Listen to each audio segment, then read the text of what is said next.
தாய் தந்தையர்களுக்கு இந்த கெதியாகிவிட்டது என்று நினைத்து வளர்த்தெடுத்த தந்தை யாரை வலது தோழி தூக்கி வைத்தார். வளர்த்தெடுத்த தந்தை யாரை வலது தோழி தூக்கி வைத்தார். பெற்றெடுத்த தாயாரையும் இடது தோழி தூக்கி வைத்தார். பெற்றெடுத்த தாயாரையும் இடது தோழி ஏற்றி வைத்தார். வழி நடந்தார் எங்கள் மன்னவரும்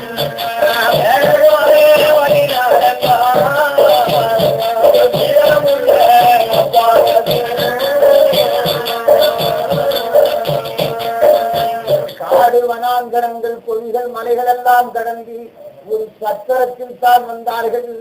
ஒரு பாடும் மண்டபத்திலே வந்து சேர்ந்தார்கள். அந்த பாடும் மண்டபத்தில் தங்கக்கூடிய தங்குமடம், அதாவது ஏழை எளியோர்கள், சந்தாரம் பரதேசிகள், இல்லாத எளியோர்கள் எத்தீவுகள் தங்கப்பட்ட இடம். இந்த காரைக்காலுக்கும் பட்டத்துக்கும் கூட இருக்கு. அதே மாதிரி ஆமா அதே மாதிரி ஒரு பாடும் மண்டபம். அந்த மண்டபத்திய தங்கக்கூடிய மடம், அதில் தான் தன் தாய் தந்தையர்களை கொண்டு விட்டுவிட்டு அந்த கலக்கத்தோடு தன் தாய் தந்தையர்களை அந்த மண்டபத்தில் இறக்கி வைத்த உடனே அவர்கள் ஆயாசமாகத்தான் படுத்தி நித்திரையாகி அசந்து தூங்கிவிட்டார் பசியினுடைய கலைக்கு. ஆனால் அப்பாஸ் மன்னர் கண்களுக்கு தூக்கம் வராதபடி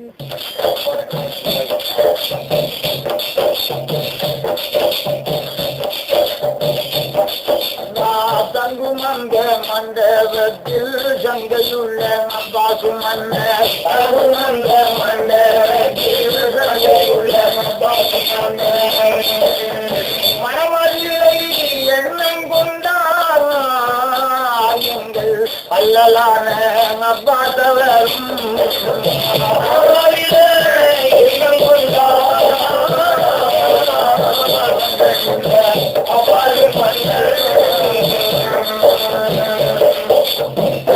நிஜமான வருத்தமடைந்து யாரத்திலாளனே யார் அகமானாகிய வல்லவனே, நம்முடைய பாபாவும் அம்மாவும் ரொம்ப மிச்சமான பசியின் களைப்போடு படுத்து அசதியாக தூங்குகின்றார்கள் என்று அப்பாஸ் மன்னர் அந்த பாலும் மண்டபத்தை தான் கடந்து கொஞ்சம் தூரத்தில் சென்று ஒரு மரத்தின் எனல் வாட்டத்தில் ஒரு ஆலா விருட்சத்தின் அடியில் அந்த எனல் ராகத்தாகத்தான் அப்பாஸ் மன்னர் அவர்கள் படுத்து கவலையோடு தான் நித்திரையாகிவிட்டார்கள்.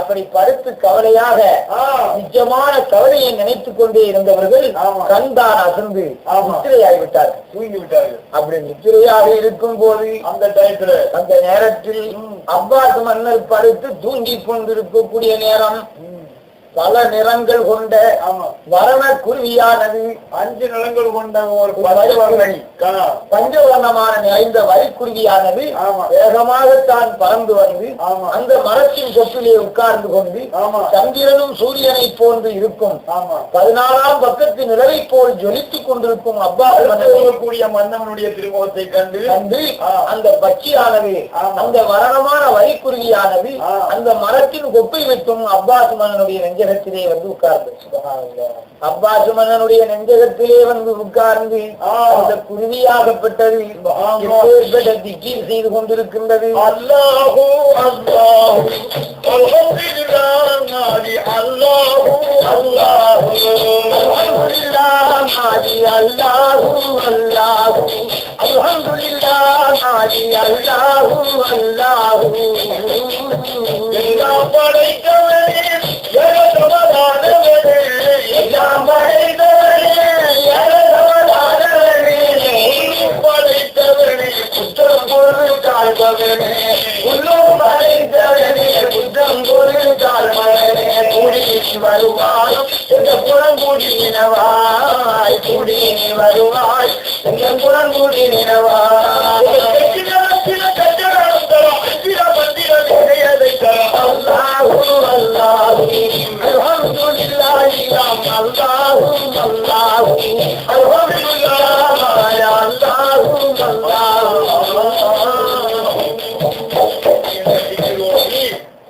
சொல்லிக் கொண்டுதான் நெஞ்சகத்திலே நின்றது. அப்பாஸ் மன்னருக்கு மொழிப்பு ஏற்பட்டு அவர்கள் ஏறிட்டு பார்க்கும் போது பல நிறங்களான வரிக்குருவியைத்தான் கண்டு வேட்டையாடக்கூடிய வேட்டைக்குருவியாக தோன்றுகிறது. உடனே அப்பாஸ் மன்னர் நினைக்கின்றார்கள், நாயனே, நம்முடைய நிலைமையைத்தானே பார்த்து ஆண்டவன் நமக்கு ஒரு போதுமான வர்க்கத்தை தந்து விட்டார், நன்கொடையை தந்து விட்டார். ஆகையால் இந்த வரிக்குருவியை நாம் பிடித்து பக்கத்திலே இருக்கும் சித்தூருமான நகருக்கு சென்று கடவீதியில் விலைக்காக கொண்டு போய் கரையமாக கொடுத்து சரியான பொறுமதியாக விற்க முடியும். அந்த பணங்காசை கொண்டு வந்து நம்முடைய பாபாவும் அம்மாவையும் பாதுகாப்பது, அவனுடைய கவலைகளை போக்குவோம் என்று அப்பாஸ் மன்னர் எட்டி பிடித்தார். அந்த வரிக்குருவியை வலது கரத்தால் எட்டி பிடித்துக் கொண்டு அப்பாஸ் மன்னர் அவர்கள் அந்த இடத்தை விட்டு தாயும் தந்தையும் முழிப்பதற்கு முன்னாலே, தூக்கத்தை விட்டு அவர்கள் எழுந்தரிக்கும் முன்னாலே நாம பஜாருக்கு போய்விட்டு வருவோம் என்று வேகமாக வழி நடந்து சித்தூர்மாநகரம் வந்தார்.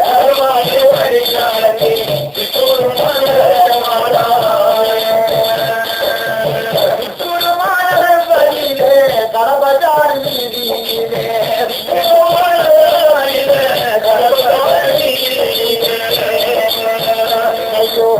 விலை கூறினார் அப்பாது மன்னர்களையோ விலை கூறினார் அப்பாது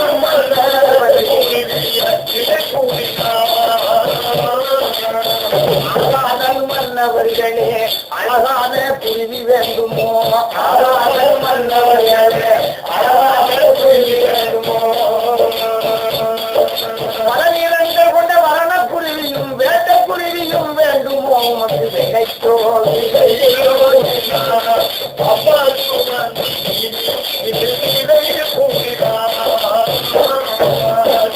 அவர்கள் விலைகூறி கொண்டு போகின்றார்.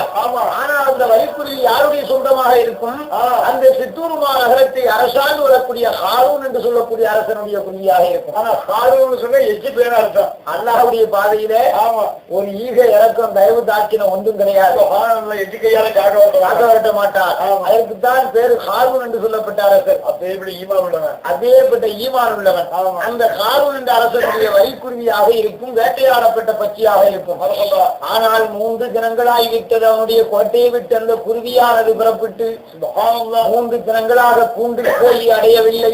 வேட்டையாட போன குருவியை காணவில்லை என்று ஹாரூன் அரசன் சுப்பாய்மார்களை அனுப்பி, அதே சுப்பாய்களே காடு வனாந்தரங்களில் சென்று தேடி பாருங்கள், வரிக்குருவி கிடைத்தால் கொண்டு வாருங்கள் என்று சொல்லி அனுப்பவும் அந்த சுப்பாய்கள் தேடி தேடி அலைந்து காலெல்லாம் வலித்து சடைந்து காடு வனாந்தரம் எல்லாம் சுற்றியும் வரிக்குருவி கிடைக்கவில்லை. அப்படி ரொம்ப களைப்போடு வரும்போது அப்பாஸ் மன்னர் கடவீதியிலே விலகூடி கொண்டு நிற்கிறார்.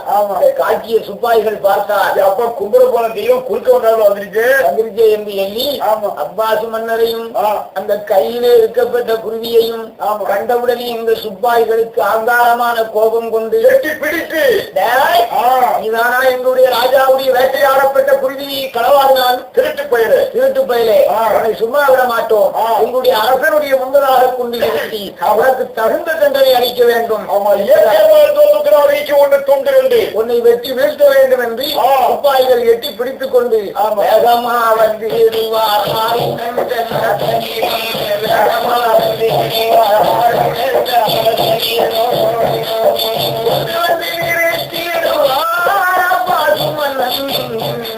கவலையார்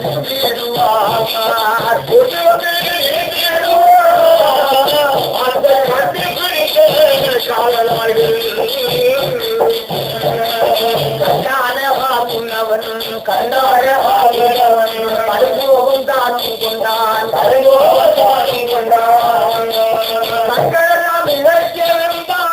பாலகன் அவன் அப்போது ஏறி சொல்வான்,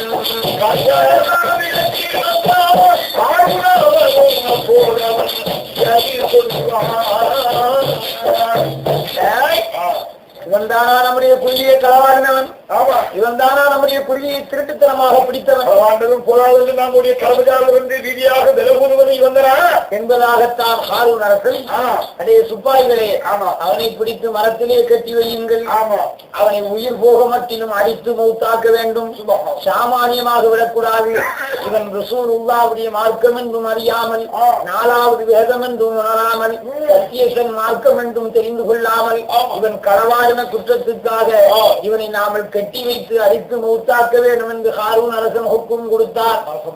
ஹுக்கும் கொடுத்து ஷவுக்கியத்தான் கையிலே எடுத்து ஹாரூன் அரசன் தான் கையினால் அடிக்க வேண்டும் என்பதற்காக திட்டம் கட்டிவிட்டார்.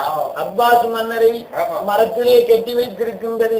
அவர்கள் குனிந்த தலை நிமிர்ந்து பாராமல் தலை குனிந்து நின்று யார் ரப்பியா நாயனே மலுக்குல் ஜலாலியான ரஹ்மானி, நம்ம ஊர்லதான் நமக்கு ஆபத்து வந்தது அதை விட்டுள்ளவா மீண்டு வந்தோம், இங்குமா நமக்கு ஆபத்து வர வேண்டும், ஆபத்து வந்தாலும் பரவாயில்லை, பாபாவுடைய முகத்தில் முடிக்காமலும் அம்மாவுடைய முகத்தில் முடிக்காமலும் நம்முடைய ஹயாத்து போக போகின்றதே, நாமல் மாண்டு மறிய போகின்றனே, இந்த இழிவான மௌத்தா நமக்கு கிடைக்க வேண்டும் என்றுதான் மனவருத்தத்தோடு அழுது கண்ணீர் வடித்தார்கள்.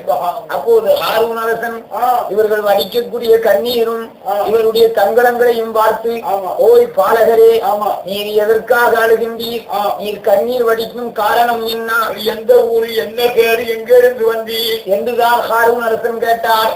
அப்போது பாலகராகி அப்பாஸ் சொல்லுகின்றார், ஓ மன்னாதி மன்னவரே, என்னுடைய ஊரானது ஐங்கமா நகரம், என்னுடைய தகப்பனார் அகமது ஷா பாதுஷாவாக இருக்கும், என்னுடைய தாயார் மரியம் பீவியாக இருக்கும், நாடிழந்து நகரிழந்து நல்ல சிம்மா தனமிழந்து நாங்கள் வந்த இடத்தில் தாய் தந்தையர்களை பாலும் மண்டபத்தில் வைத்துவிட்டு படுத்து தூங்கும் போது உங்களுடைய குருவி என்னுடைய நெஞ்சகத்தில் வந்து நின்றது. உங்க குருவி என்று எனக்கு தெரியாது, ஆனால் உங்களுடைய வேட்டை குருவி என்று எனக்கு தெரியாது, திருடவும் வரவில்லை, களவாங்கவும் வரவில்லை.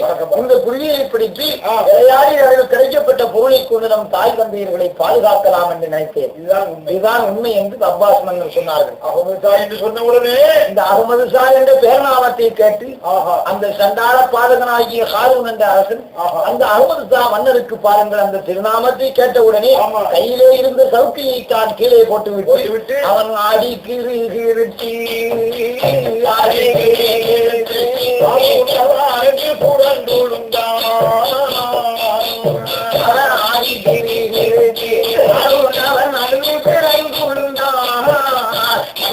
மன்னரண்டி அவன் மாதிரியில கெட்டி பிடித்தான்,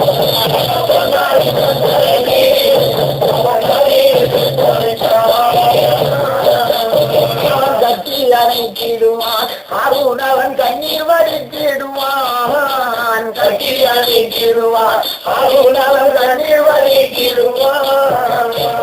அநியாயமாய் இப்போது நான் உங்களை கொல்ல பார்த்தேன் என்று நினைத்து அகமது ஷா மன்னவருடைய மகனே, நீங்கள் சொன்னது உண்மையாக இருக்குமானால் உங்களுடைய தாய் தந்தையர்களை அழைப்பதற்காக சிப்பாய்களை அனுப்புகிறேன் என்று 4 சிப்பாய்களை அனுப்பினார். அந்த பார மண்டபத்தில் சென்றார், பல்லாக்குகளை கொண்டு போய் தாயும் தந்தையர்களை அழைத்துக் கொண்டு வந்தார். அவர்களை அழைத்துக் கொண்டு வந்தவுடனே இந்த உண்மையான செய்தியை உண்மையுள்ள பாலகர் என்று ஹாரூன் அரசன் அறிந்து சந்தோஷம் அடைந்து அவர்கள் 2 பேர்களையும் அகமது ஷா மன்னரையும் மரியம் பீவியையும் கண்டவுடன் அவன் சிம்மாதனத்தை விட்டு கீழிறங்கி அவனுடைய கிரீடத்தை தூக்கி அகமது ஷா அவருடைய தலையில் வைத்து, மன்னவர்களே, நான் அறிந்தும் அறியாமல் தெரிந்தும் தெரியாமல் உங்களுடைய மகன் என்று அறியாமல் மரத்திலே கெட்டி வைத்த குற்றத்துக்காக என்னுடைய சிம்மாதனத்தை ராஜ கிரீடத்தையே உங்களுக்கு அளிக்கின்றேன். அந்த ராஜபட்டத்தை அகமது ஷாவுக்கு கொடுத்து ஒரு மந்திரியாகத்தான் அந்த ஹாரூன் என்ற அரசன் வாழ்ந்து வந்தார். அப்படி வாழ்ந்து வரும்போது அப்பாஸ் என்று சொல்லக்கூடிய மன்னவர் அந்த சித்தூருமா நகரில் இருந்து கொண்டிருக்கும் போது வேட்டையாட போக வேண்டும் என்று நாடி மான் வேட்டையாடி வரலாம் என்று நினைத்து அப்பாஸ் மன்னர் தாய் தகப்பனிடத்தில் உத்தரவு பெற்று அவர்கள் அம்புகள் வில்லம்புகள் எல்லாம் எடுத்துக்கொண்டு சவாரியான பரியன்ற வெள்ளை வாகனம் வெள்ள குதிரையும் தான் எடுத்துக்கொண்டு அந்த சித்தூருமா நகரத்தை விட்டு அப்பாஸ் மன்னர் பரி நடத்தி வாரார். அப்பாஸ் மன்னர் பரி நடத்தி வாரார், பரி நடத்தி வாரார், பரி நடத்தி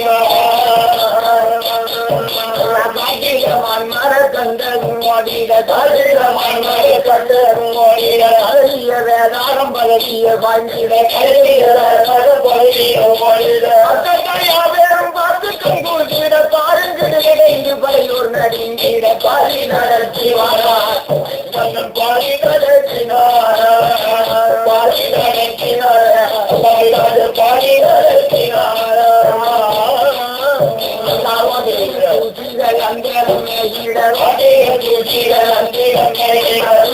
கால்கை நாட்டு இனங்கள் ஆடிட கால்கள்